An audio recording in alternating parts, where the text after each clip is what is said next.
আলিয়াপুরে শুধুমাত্র একটাই ডাক্তারখানা ছিল, ডাক্তার বিকাশ। এই কারণে সব সময় ওই ডাক্তারখানায় রোগীদের ভিড় লেগে থাকত। একদিনের কথা, ললিত তার খুব পেটে ব্যথা নিয়ে ডাক্তারের কাছে এলো। ডাক্তারবাবু, আমার পেট খুব ব্যথা করছে ডাক্তারবাবু। ডাক্তারবাবু ললিতের পেট দেখল আর বলল, মনে হচ্ছে তোমার ফুড পয়জনিং হয়েছে। বাইরের খাবার খেয়ে তোমার এরকম অবস্থা করেছো। কিন্তু ডাক্তারবাবু, আমি তো বাইরের খাবার খাই না। একবার মনে করো, তুমি নিশ্চয়ই বাইরের কোনো না কোনো খাবার খেয়েছো। হ্যাঁ হ্যাঁ হ্যাঁ, মনে পড়ছে। 2 সপ্তাহ আগে আমি একটা বিয়ে বাড়িতে গিয়েছিলাম। তো ব্যাস, হয়ে গেছে ফুড পয়জনিং। এখন তাড়াতাড়ি ভর্তি হয়ে যাও। হায় ভগবান। ডাক্তার বিকাশ ছোট্টখাটো ব্যাপারে লোকেদের বড় বড় রোগের নাম বলে তাদেরকে ভর্তি করে দিত। এক সময়ের কথা, ডাক্তার বিকাশ একজন নতুন নার্সকে কাজে নিযুক্ত করলেন। সেই দিন ময়ূর তার স্ত্রীকে চেক আপ করাতে নিয়ে এলো। ডাক্তারবাবু, সব ঠিক আছে তো? এখনো তো সব ঠিক আছে, কিন্তু পরের কথা বলতে পারছি না। মানে ডেলিভারিতে কিছু কমপ্লিকেশন দেখা যাচ্ছে। মনে হয় নর্মাল ডেলিভারি নাও হতে পারে। সিজারিয়ান অপারেশন করতে হবে। কি? এতে 15,000 টাকা খরচা হবে। তুমি এটা জোগাড় করে রাখো। ঠিক আছে ডাক্তারবাবু। যখনই ময়ূর আর বিন্দু ডাক্তারের ঘরের বাইরে গেল, তখন ওই নার্স ডাক্তারের কাছে এলো। এটা কি ডাক্তারবাবু? আপনি ওই মহিলাকে সিজারের কথা কেন বললেন? ওনার প্রেগন্যান্সি তো একদম ঠিক আছে। ডাক্তারটা কে, আমি না তুমি? তুমি তোমার থেকে বেশি জানি। ওহো, হতে পারে, কিন্তু আমি এইটুকু জানি আপনি লোকেদের থেকে ডাকাতি করছেন। যদি ডাকাতি না করি তাহলে তোমার মাইনে কোথা থেকে আসবে? কিন্তু এটা তো ভুল কাজ। ভুল ঠিক আমাকে শেখাতে এসো না। চুপচাপ নিজের কাজ করো, আর আমাকেও আমার কাজ করতে দাও। এরপর যদি কিছু ভুলভাল বলো তাহলে সোজা চাকরি থেকে বরখাস্ত করে দেবো, বুঝেছো? ওই নার্স ডাক্তারের এই কাজে খুব ক্ষুব্ধ হলো। তাই এই সব ঠিক মনে হচ্ছিল না, কিন্তু সে করবেই বাকি। সে তার স্বামীর সাথে কথা বলল। ওই ডাক্তার গ্রামের সরল লোকেদেরকে ঠকাচ্ছে। নার্স তার স্বামীকে ডাক্তারের সব কেচ্ছা শোনালো। আমার চাকরিটা সবে হয়েছে, আমার কাজের খুব দরকার, তা না হলে এই ডাকাতির কাজ আমি কখনো করতাম না। তুমি একেবারে চিন্তা করো না, এই অন্যায় কাজে আমরা সামিল হব না। তুমি আজই মেডিকেল কাউন্সিলে চিঠি লিখে সবকিছু বলে দে, আর তারপর ইস্তফা দিয়ে দে। কিন্তু তারপর আমাদের সংসার কি করে চলবে? ভগবান আছেন না, তোমার কোনো না কোনো চাকরি নিশ্চয়ই হয়ে যাবে। তুমি চিন্তা করো না। আর ততদিন আমি অটো চালাবো, আমরা না খেয়ে মরবো না। নার্সের স্বামী তাকে সমাধান বলে দিল, আর নার্সও তৈরি হয়ে গেল চিঠি লেখার জন্য।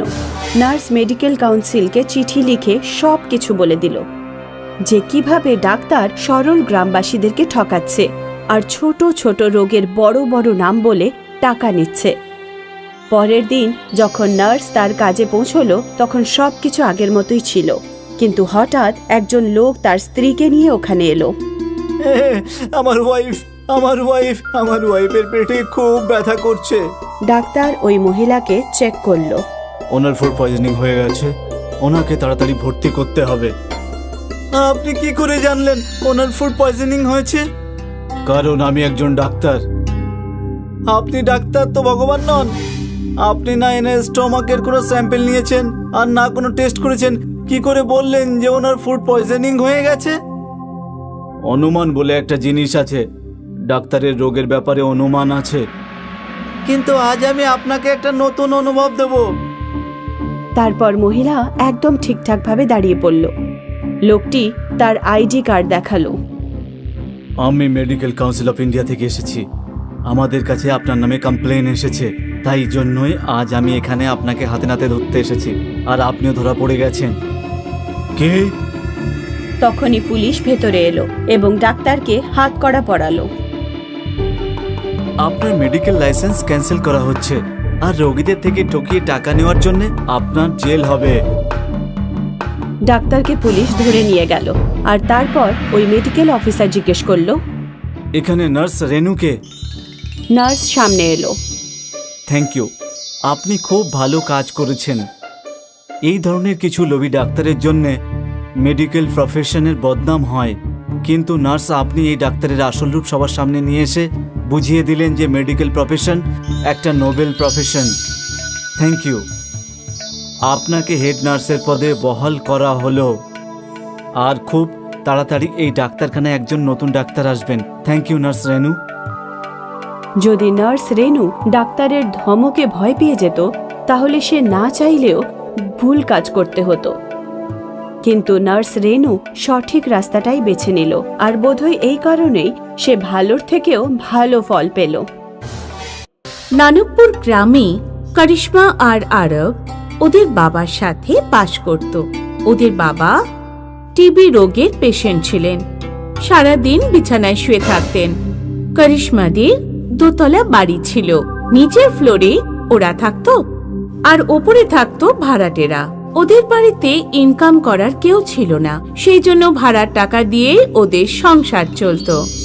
করিশ্মা আর আরবদের বাড়িতে শ্যামলাল নামের ভাড়াটে তার পত্নীর সাথে থাকতো। শ্যামলালের চোখ পড়ল করিশ্মা আরবদের বাড়ির ওপর। জানি না এই বাড়িওয়ালা বুড়ো কবে মরবে। এ মরে গেলেই না আমি এই বাড়িটা আমি নিজের নামে করে নেব। কিন্তু বুড়োর দুটো শয়তান ছেলে মেয়ে তো আছে। আরে বাচ্চাদের কথা আর কে শুনবে? আমি আশিস ভাইয়ের সাথে কথা বলে রেখেছি, এই দুজনকে বিক্রি করে দেব। আর গ্রামের লোকেরা জিজ্ঞেস করলে? গ্রামের লোকদের বলে দেবো মেয়েটা একটা ছেলের সাথে পালিয়ে গেছে আর ছেলেটা একটা মেয়ের সাথে পালিয়ে গেছে। আর এই বুড়ো মারা গেলে না পুরো বাড়িটা আমাদের।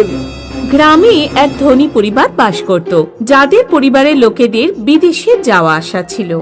তাদের বাড়ির একজন লোক আমেরিকা থেকে দুটো সাদা ইঁদুর নিয়ে এসেছিল। ইঁদুরের মধ্যে করোনা ভাইরাস ছিল। কিছুদিন পর যখন ইঁদুর মারা গেল তখন ওদের এমনি বাইরে ফেলে দেওয়া হলো। যে সমস্ত লোক ওই ইঁদুরের উপর পা দিল তাদের সবার করোনা হলো আর তাড়াতাড়ি সারা গ্রামে ছড়িয়ে পড়ল। করিশ্মা আর আরবের বাবা আগে থেকে টিবি রোগে ভুগছিলেন। শরীরে রোগ প্রতিরোধ করার ক্ষমতা কম থাকায় করোনা রোগে আক্রান্ত হলেন। আরব আর করিশ্মার শরীরও খারাপ হওয়ার জোগাড় হতে থাকে, কারণ ওরা ওদের বাবাকে খাবার আর ওষুধ খাওয়াতো।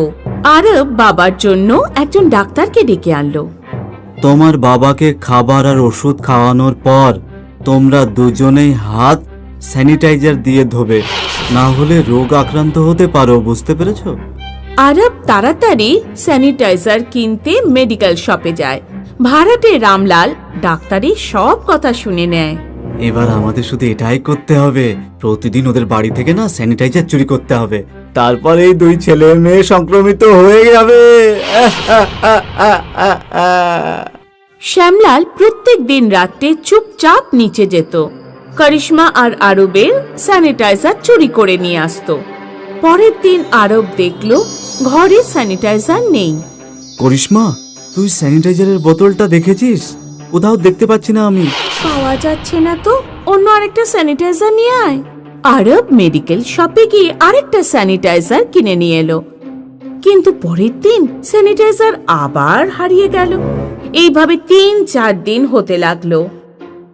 একদিন করিশ্মা শ্যামলালের কাছে ভাড়া চাইতে গেল। আঙ্কেল, ভাড়াটা দিয়ে দিন, বাবার ওষুধ আর স্যানিটাইজার কিনতে হবে। শ্যামলাল অসুস্থ হওয়ার অভিনয় করলো। মা, আমার শরীরটা খুব খারাপ, এইবার ভাড়াটা আমি দিতে পারবো না, পরের বার অবশ্যই দেবো। ওরা ওদের বাবাকে খাবার আর ওষুধ খাওয়াতে পারছিল না, কারণ ওদের কাছে স্যানিটাইজার কেনার টাকা ছিল না। দুই ভাই বোন বুঝতে পারছিল না যে কি করবে। ওরা গ্রামের একটা পুরনো কুয়োর পাশে বসে কাঁদতে থাকে। কুয়োর ভেতর থেকে একটা জিন বেরিয়ে এলো। কি হলো, তোমরা দুজন কাঁদছো কেন? আমাদের বাবা অসুস্থ, আমাদের কাছে স্যানিটাইজার নেই। যদি আমরা আমাদের বাবাকে খাবার আর ওষুধ খাওয়ানোর পর হাতে স্যানিটাইজার না লাগাই তাহলে আমরাও তো ওই রোগে পড়ে যাব। জিন দুজনকেই একটা জাদু স্যানিটাইজার দিল। ব্যাস এইটুকু ব্যাপার। এই নাও, এটা হলো জাদু স্যানিটাইজার। এটা কখনো শেষ হবে না। করিশ্মা আর আরও খুশি হয়ে বাড়ি ফিরল। বাবা, এই দেখো আমরা কি পেয়েছি, জাদু স্যানিটাইজার। ওদের বাবা কোনো উত্তর দিল না, কারণ উনি করোনায় আক্রান্ত হয়ে মারা গেছে। ওই দিন রাত্রে খুব বৃষ্টি হলো। রোগের কারণে কেউ বাড়ির বাইরে আসছিল না। করিশ্মা আর আরব একা এই প্রচন্ড বৃষ্টিতে ওদের বাবাকে দাহ করে এলো। যখন ওরা বাড়িতে ফিরল, তখন শ্যামলাল অন্য দুজন লোকের সাথে বাড়ির বাইরে দাঁড়িয়েছিল। এই দুজনকে নিয়ে যাও। গুন্ডারা করিশ্মা আর আরবকে কাঁধে তুলে নিয়ে যেতে থাকে। যখন ওরা ওদের নিয়ে জঙ্গলে পৌঁছয়, তখন আরব গাছের একটা লাঠি ভেঙে দুজনের মাথা ফাটিয়ে দেয়। দুজন শয়তান লোক অজ্ঞান হয়ে যায়।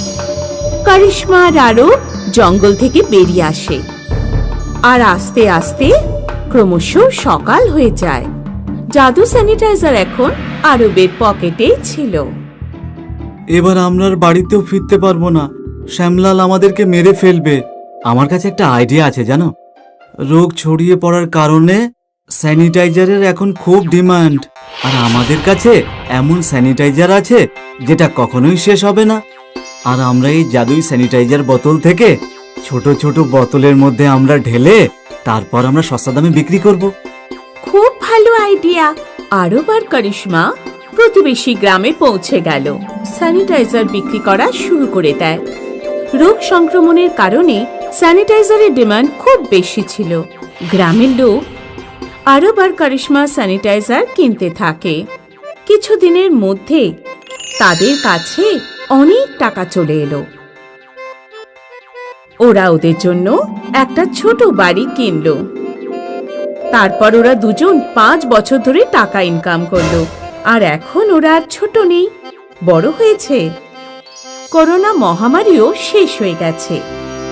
এবার সময় এসেছে আমরা আমাদের পুরনো বাড়িটা শ্যামলালের কাছ থেকে ফিরিয়ে নেব। আরব আর করিশ্মা পুলিশকে নিয়ে পুরনো বাড়িতে পৌঁছে যায়। শ্যামলাল বাড়ি ফেরত দিতে অস্বীকার করে। ওরা দুজন কোর্টে গিয়ে শ্যামলালের বিরুদ্ধে কেস করে, আর কেস জিতে যায়। শ্যামলালকে বাড়িটা ছেড়ে দিতে হয়। সবাই ঠিকই বলে, সব সময় সত্যেরই জয় হয়ে থাকে।